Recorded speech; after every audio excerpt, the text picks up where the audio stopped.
Hello friends, welcome to learn economics and law. मेरा नाम प्रियंका वशिष्ठ है। आज हम बात करेंगे फिफ्थ चैप्टर हम कर रहे थे, ठीक है, मॉड्यूल से। ठीक है, स्टैम्प ड्यूटी के बारे में अब हम टॉपिक करेंगे। फिफ्थ चैप्टर कौन सा? Financial stamp duty and taxation aspect of merger और अमलगामेशन। ठीक है, ये है आपका। ठीक है, अब इसमें क्या था, हम पहले एक क्लास इस चैप्टर की हो चुकी है। अब हम बात करेंगे stamp duty aspect of merger and amalgamation के बारे में। ठीक है, ये रहा मॉड्यूल है ये आपका, stamp duty aspect of merger and amalgamation. देखिए, स्टैम्प ड्यूटी क्या होती है, हम उसके बारे में बात करते हैं कि अमलगामेशन और मर्जर। ठीक है, यानी कि जब दो कंपनी आपस में खरीद फरोख्त करती है एक दूसरे की, या एक दूसरे में मिल जाती हैं, तो क्या होगा? ट्रांसफ़र होंगी क्या? असेट्स।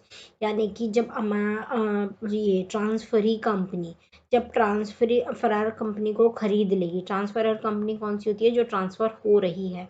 जब ट्रांसफरर कंपनी की प्रॉपर्टी असेट्स जो है, जो ट्रांसफरी कंपनी को जाएंगी, तो स्टैम्प ड्यूटी दिया जाएगा। बेसिकली स्टैम्प ड्यूटी का फंडा क्या होता है? स्टैम्प ड्यूटी का फंडा होता है जब आप असेट्स को, उस प्रॉपर्टी को, इन सब चीज़ों को ट्रांसफ़र करते हो, तो उस पर स्टैम्प ड्यूटी लगती है। तो यहाँ पर हम अमलगामेशन मर्जर में भी यही करते हैं। जब दो कंपनी आपस में मिलके एक होती हैं, या एक कंपनी किसी दूसरी कंपनी को खरीदती है, किसी भी सिचुएशन में आपस में कोई ट्रांजेक्शन होती है, तो उससे क्या होगा? एक कंपनी के असेट्स उठ के दूसरी कंपनी में जाएंगी। तो जब दूसरी कंपनी में असेट्स जाएंगी, तो फिर क्या होगा? उनका सॉरी, फिर स्टैम्प ड्यूटी बनेगी। अब ये स्टैम्प ड्यूटी कौन लेगा, कैसे बनेगी, कितनी बनेगी, इन सब चीज़ों के बारे में ही हम इस चैप्टर में पढ़ेंगे। ठीक है, आपको एक ओवरऑल व्यू मिल गया कि स्टैम्प ड्यूटी क्या होती है। ठीक है, अब यहाँ पर आपके लिखा हुआ है कब लगती है और कौन लगाता है, इसके बारे में हम इस लॉ में पर्टिकुलरली पढ़ेंगे। ठीक है, the incidence of stamp duty is an important consideration in the planning of any merger. In fact, in some cases, the whole form in which merger is sought to take place is selected taking into account the saving in stamp duty. यानी कि ये कहना चाह रहे हैं कि जो merger और अमलगामेशन में स्टैम्प ड्यूटी बनती है प्रॉपर्टी पे, वो कई बार इतनी ज़्यादा होती है कि मर्जर और अमलगामेशन होते ही सिर्फ स्टैम्प ड्यूटी को बचाने के लिए, स्टैम्प ड्यूटी से प्रॉफिट कमाने के लिए होते ही सिर्फ स्टैम्प ड्यूटी के लिए।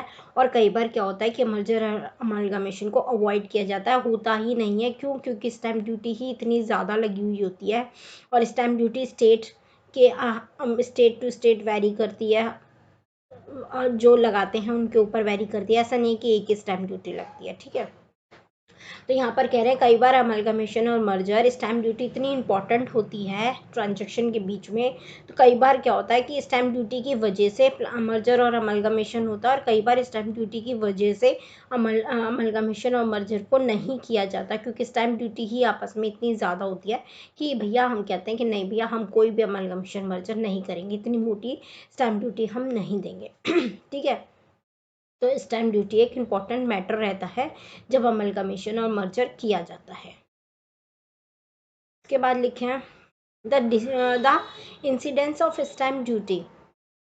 The incidence of stamp duty, more particularly on transfer of immovable property, is fairly high to merit serious consideration.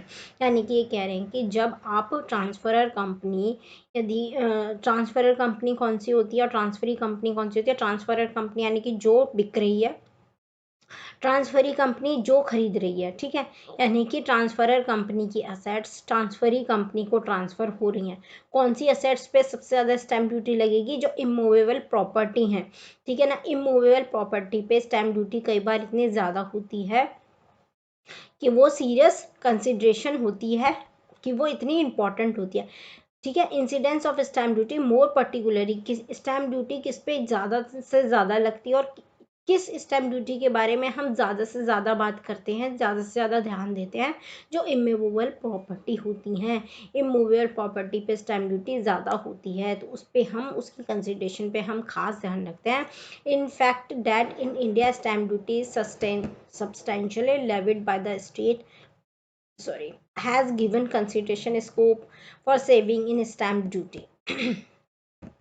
ठीक है, स्टेट के द्वारा लगाई जाती है, अलग अलग अथॉरिटी के द्वारा लगाई जाती है। अब क्या कह रहे हैं, constitutional background on levy of stamp duty on amalgamation and merger, यानी कि हमारे कॉन्स्टिट्यूशन का बैकग्राउंड हम चेक करेंगे स्टैम्प ड्यूटी लेवी करने के टाइम पे, अमलगमेशन और मर्जर के ऊपर। जब हम अमलगमेशन मर्जर किया जाता है तो हम उन चीज़ों को ध्यान रखेंगे। उसमें 3 सेक्शन इंपॉर्टेंट यहाँ पर हम बात करेंगे।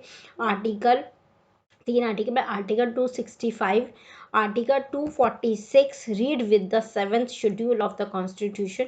ठीक है, ये इंपॉर्टेंट है, ये पूरा ही सेक्शन है। ठीक है, उसके बाद आर्टिकल 372, ये 3 मेन आर्टिकल हैं जो हम स्टैम्प ड्यूटी पे जब लगाते हैं अमलगमेशन और मर्जर के ऊपर, तो हम इनके ऊपर बात करते हैं, इनके ऊपर ध्यान देते हैं। इन 3 आर्टिकल, अब ये 3 आर्टिकल क्या कहते हैं इसके बारे में हम बात करेंगे। Article 265, article 265 of the constitution prohibit levy और कलेक्ट, लेवी और कलेक्ट यानी कि लगाना और लेना of tax except by authority of law, यानी कि आर्टिकल 265 कह रहा है कि भैया कोई भी टैक्स लगेगा और कलेक्ट किया जाएगा सिर्फ और सिर्फ अथॉरिटी ऑफ लॉ के अलावा। कोई भी आके ऐसा ही नहीं है आपसे कहेगा कि भैया आप स्टैम्प ड्यूटी दे दो, कि भैया आपके ऊपर स्टैम्प ड्यूटी इतनी लग गई, ऐसा नहीं होगा। आर्टिकल 265 कहता है, कॉन्स्टिट्यूशन प्रोहिबिट करता है किसी भी टैक्स को लेवी करने और कलेक्ट करने के लिए, एक्सेप्ट सिर्फ अथॉरिटी ऑफ लॉ ही एक ऐसी अथॉरिटी है जो टैक्स को लगा सकती है और कलेक्ट कर सकती है। कोई भी मुंह उठा के ये नहीं कह सकता कि भैया इतनी आपके ऊपर टैक्स लगा है और इतना हमें कलेक्ट करना है। ठीक है, तो ये सिंपल है आर्टिकल 265, कोई बहुत बड़ी बात नहीं कह रहा कि सिर्फ सिंपल शब्दों में आर्टिकल 265 क्या कहता है, भैया सिर्फ टैक्स को लेवी और कलेक्ट कौन करेगा, अथॉरिटी ऑफ लॉ, इसके अलावा कोई और नहीं करेगा। सिंपल, आर्टिकल 265 क्या कहता है, सिर्फ टैक्स को लेवी, स्टैम्प ड्यूटी को लेवी और कलेक्ट कौन करेगा, अथॉरिटी ऑफ लॉ, इसके अलावा कोई नहीं करेगा, किसी को ये पावर हमने नहीं दे रखी। ठीक है, अब आर्टिकल 246 क्या कहता है, read with the 7th schedule of the constitution, यानी कि आर्टिकल 246 हमेशा 7th शेड्यूल के साथ ही पढ़ा जाएगा। आर्टिकल 246 जो है वो हमेशा 7th शेड्यूल के हिसाब से ही पढ़ा जाएगा। Provides legislative power to be exercised by the parliament और स्टेट लेजिस्लेचर। ठीक है ना, तो आप 246 क्या कहता है, 7th schedule of the constitution, ये 3 तरीके से 7th शेड्यूल को हमने ये शुरू से ही हम पढ़ते आए हैं। 7th शेड्यूल 3 हिस्सों में बांटा जाता है, लिस्ट 1, लिस्ट 2, लिस्ट 3। पहली लिस्ट कौन सी होती है, यूनियन की, दूसरी कौन सी होती है, स्टेट की, और तीसरी कौन सी होती है, कंकरेंट की। यानी कि पहली लिस्ट में सिर्फ और सिर्फ आपकी यूनियन, आपका जो सेंटर की गवर्नमेंट है, सिर्फ वो टैक्स लगाएगी। सेकेंड लिस्ट में सिर्फ जो स्टेट की पर्टिकुलर जो लिस्ट है वो स्टेट गवर्नमेंट लगाएगी, और कंकरेंट में दोनों मिलके लगा सकती हैं। ठीक है, स्टैम्प ड्यूटी। तो यहाँ पर हम आर्टिकल 246 किसके साथ पढ़ेंगे, 7th शेड्यूल के साथ पढ़ेंगे। और 7th शेड्यूल क्या कहता है, 7th शेड्यूल वो 3 लिस्ट बताता है, list 1, list 2, list 3। List 1 union list हो गई, जिसमें आपकी केंद्र सरकार टैक्स स्टैम्प ड्यूटी लगाती है। वो मैटर लिखे होते हैं लिस्ट 1 में जो सिर्फ स्टेट वो सेंटर के अंतर्गत आते हैं, और उन पर स्टैम्प ड्यूटी सिर्फ सेंटर लगाती है। और सेकंड लिस्ट में स्टेट गवर्नमेंट टैक्स लगाती है। और थर्ड में कंकरेंट होता है, यानी कि यूनियन भी लगा सकती है और स्टेट भी लगा सकती है। और जो मैटर ऐसे हैं जो कहीं पर भी डिफाइन नहीं होते, ना लिस्ट 1 में, ना 2 में, ना 3 में, उन पे सिर्फ पार्लियामेंट आपको स्टैम्प ड्यूटी देगी और कोई भी नहीं दे सकती। List 1 is the exclusive domain of the parliament to make law in relation to the matter and become a prohibited field for the state legislator, यानी कि स्टेट के लिए ये एकदम प्रोहिबिटेड सेक्टर है। लिस्ट 1 में सिर्फ पार्लियामेंट ही आपको स्टैम्प ड्यूटी लगाती है, वही मैटर लिखे हैं जहां पर पार्लियामेंट आपको स्टैम्प ड्यूटी लगाती है। लिस्ट सेकंड में एक्सक्लूसिवली कॉम्पिटेंट लेजिस्लेटर सिर्फ स्टेट लगाएगी। देन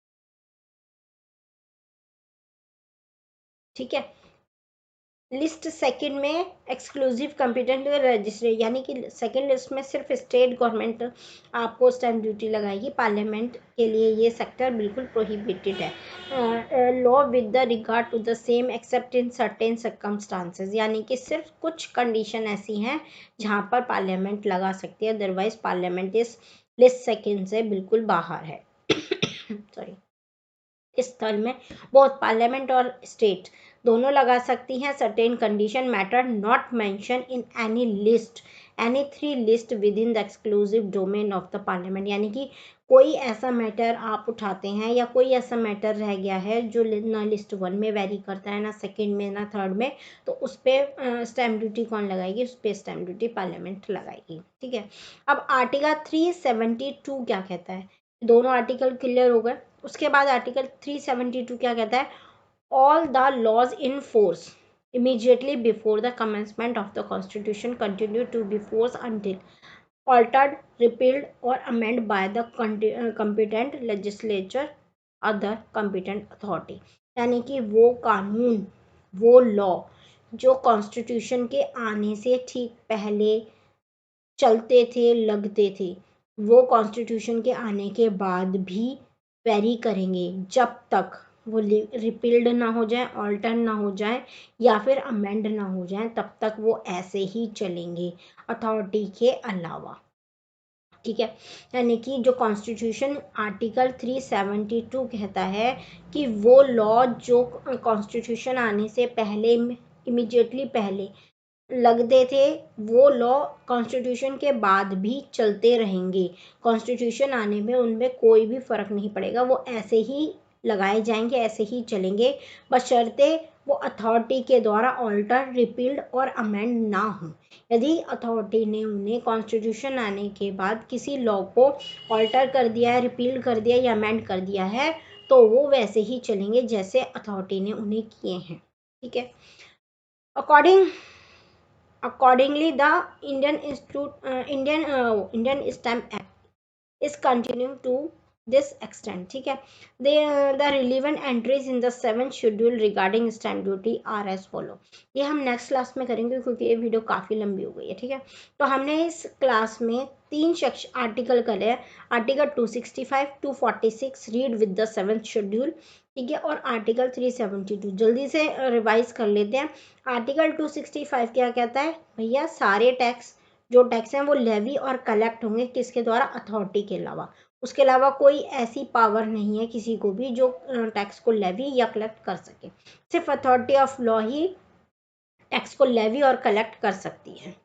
आर्टिकल 265 ये कहता है। आर्टिकल 246 हमेशा 7th शेड्यूल के साथ पढ़ा जाएगा। ठीक है, और ये क्या कहता है? 7th शेड्यूल में 3 लिस्ट दी हैं, लिस्ट 1, 2, 3। 1 में पार्लियामेंट बनाएगी, सेकंड में स्टेट बनाएगी, थर्ड में दोनों बनाएंगी, और कोई ऐसा मैटर है जहाँ पर जो तीनों में वेरी नहीं करता तो उस पर पार्लियामेंट बनाएगी। आर्टिकल 372 क्या कहता है कि भैया कॉन्स्टिट्यूशन के आने से पहले जो लॉ थे वो वैसे ही कॉन्स्टिट्यूशन के आने के बाद भी चलेंगे, बशर्ते वो किसी अथॉरिटी के द्वारा ऑल्टर, रिपील्ड और अमेंड ना हुए हों। ठीक है, समझ में आ गया तीनों आर्टिकल? ये stamp duty aspect of merger and amalgamation है। समझ में आ गए हो तो बताना जरूर, और ना समझ में आया तो भी बताना जरूर कमेंट बॉक्स में। ठीक है, चैनल को लाइक करना, शेयर करना, सब्सक्राइब करना। इसके आगे नेक्स्ट क्लास में। ठीक है।